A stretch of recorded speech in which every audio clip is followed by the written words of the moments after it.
بتاؤں گی کہ جمع مؤنث سالم کو بنانے کا طریقہ کیا ہے۔ تو اس چیز کو آپ نے اپنے کاپی پر نوٹ کرنا ہے اور اس کو سمجھنا ہے، تو انشاءاللہ آپ کو آسانی سے سمجھ میں آ جائے گا۔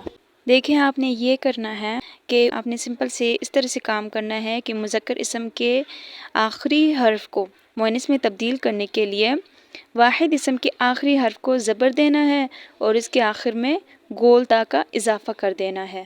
دیکھیں سب سے پہلے مسلمن، مسلمن کا کیا مطلب ہے؟ ایک مسلمان مرد، یہ مذکر ہے۔ اب اس کو جب مؤنث میں چینج کریں گے تو میم کے اوپر زبر دے دیں گے اور آخر میں گول تا کا اضافہ کر دیں گے۔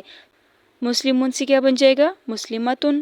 اسی طریقے سے جمیلن سے بنائیں ایک خوبصورت مرد، جمیلتن ایک خوبصورت عورت۔ صادقن ایک سچا مرد، صادقتن ایک سچی عورت۔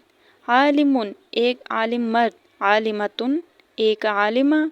عابدن عابدتن ایک عبادت گزار عورت۔ مذکر سے مؤنث بنانے کا جو طریقہ ہے وہ سمپل سا یہ کرنا ہے، یعنی مذکر اسم کے آخر میں زبر دینا ہے اور اس کے آخر میں گول تا کا اضافہ کر دینا ہے۔ اب آپ نے حالت رفع میں جمع مؤنث سالم بنانے کا جو طریقہ ہے وہ کیسے کرنا ہے، حالت رفع میں کیسے بنائیں گے؟ تو واحد مؤنث اسم کے آخر میں گول تا کو ہٹا کر الف اور تا دو پیش تن کا اضافہ کر دینا ہے، الف اور تا منون کا اضافہ کر دینا ہے، تو جس سے اسم کے آخر میں آتن کی آواز آئے گی، جیسے کہ مسلمتن ایک مسلمان عورت، مسلماتن بہت ساری مسلمان عورتیں، عابدتن سے عابداتن۔ سمپل آپ نے یہ کام کرنا ہے کہ مسلمتن ہے تو مسلمتن کے آخر سے گول تا ہٹانی ہے، الف اور تا دو پیش تن کا اضافہ کرنا ہے۔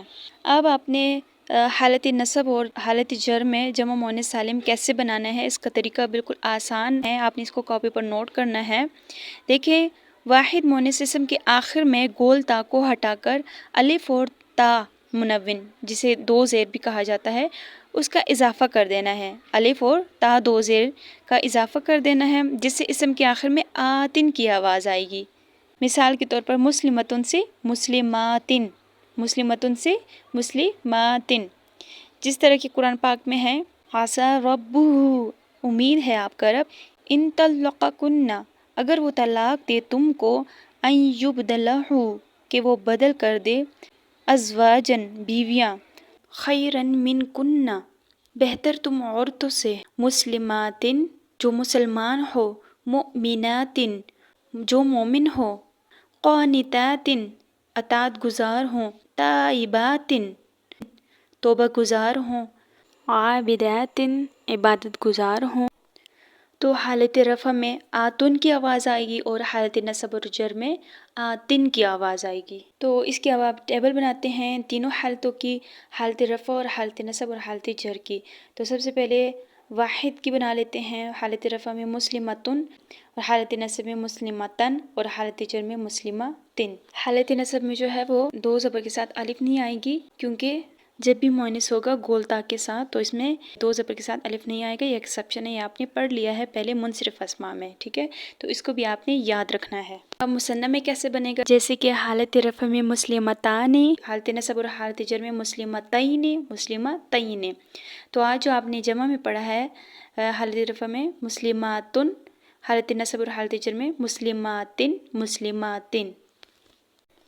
اب یہ سامنے آپ اسکرین پر جمع مذکر سالم بنانے کا جو طریقہ ہے وہ حالت رفع اور حالت نصب اور حالت جر میں آپ دیکھ رہے ہیں کہ حالت رفع میں جمع مذکر سالم بنانے کا جو طریقہ ہے، حالت رفع میں آخری حرف پر پیش آتا ہے اور واو نون زبر کا اضافہ ہوتا ہے، اور حالت نصب اور حالت جر کے اندر آخری حرف کے نیچے زیر آتی ہے اور یا اور نون زبر کا اضافہ ہوتا ہے، اور جمع مؤنث سالم کے اندر حالت رفع میں کیا ہوتا ہے، آخر میں گول تا گر جاتی ہے اور الف اور تا دو پیش تن کا اضافہ ہوتا ہے، اور حالت نصب اور حالت جر میں کیا ہوتا ہے، آخر میں گول تا کو ہٹا کر الف اور تا دو زیر تن آتی ہے۔ اب اپنے ورڈز کو لانا ہے جمع کے اندر، جیسے عالمن ہے، عالمن مذکر ہے نا، تو اس کو جمع مذکر سالم بنائیں، جیسے عالمون، عالمین، عالمین۔ اسی طریقے سے اس کو جمع مؤنث سالم میں بنائیں، عالماتن، عالماتن، عالماتن۔ اب یہ میں نے آپ کو اسکرین پر ایک سٹرکچر بنا کے دیا ہے جس میں آپ کو پتہ چلے گا کہ اگر آپ یہ اسٹرکچر سیکھ لیں گے تو آپ کو قرآن پاک کے اندر پتہ چل جائے گا کہ یہ اسم جو ہے وہ حالت رفع میں ہے، یہ حالت نصب میں ہے اور یہ حالت جر میں ہے۔ اس طریقے سے آپ دیکھ سکتے ہیں کہ واحد کا بھی میں نے اسٹرکچر بنایا ہے، مثنیٰ کا بھی بنایا ہے اور جمع کا بھی میں نے بنایا ہے۔ تو انشاءاللہ اگر آپ نے یہ سیکھ لیا تو انشاءاللہ آپ کو آسانی سے قرآن پاک سمجھ میں آ جائے گا۔ یہ تبھی ممکن ہے جب آپ نے اس کو سمجھا ہوگا، سیکھا ہوگا، تو تبھی آپ قرآن پاک میں اس طرح کے اسما سمجھ سکیں گے۔ انشاءاللہ ہماری پچھلی کلاسز بھی دیکھ لیجئے۔ اگر آپ نے ہماری پچھلی کلاسز نہیں دیکھی تو شروع سے لے کر آخر تک تمام ویڈیوز دیکھ بھی لیجئے گا اور زیادہ سے زیادہ ثواب کی نیت سے اسے شیئر بھی کیجئے گا۔